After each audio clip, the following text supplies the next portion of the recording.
শোনো না, না মানে বলছিলাম কেউ চায় না তুমি পড়াশোনা করো। ঠিক আছে, সবই আমার ভাগ্যের দোষ। নিজের বাবা মা কখনো আমার কথা বোঝেনি, আর তোমাদের দোষ দিয়ে আমি কি করব?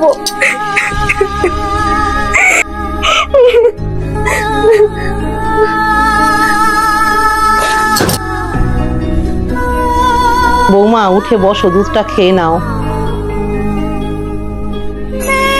তোমার কষ্ট আমি বুঝতে পেরেছি মা।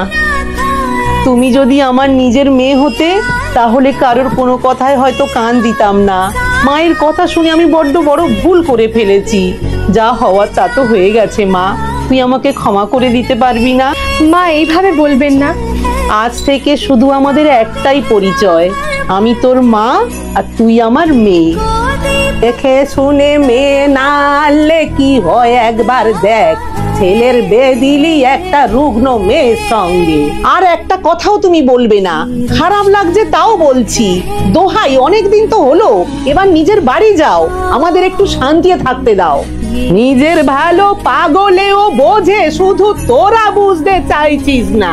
তোদের সংসার যেটা ভালো মনে করবি সেটাই করবি, আমার আর কি। পেটের ছেলে মেয়ে তোরা সব সত্তর ঘরে ছেলে আমার ভাত দেয় রে। তোদের বাড়ি এসেছিলুম দুটো শান্তি খাবো বলে, তুইও আমাকে হাত জোড় করে এরম কথা বলে দিলি। মা চলে যাও, চলে যাও, আসবনি আর আসবনি তোদের বাড়ি। আমি শুধু যেখানে চোখ যায় আমি চলে যাব, কারোর বাড়ি থাকবো নি, আমি কারোর বাড়ি থাকবো।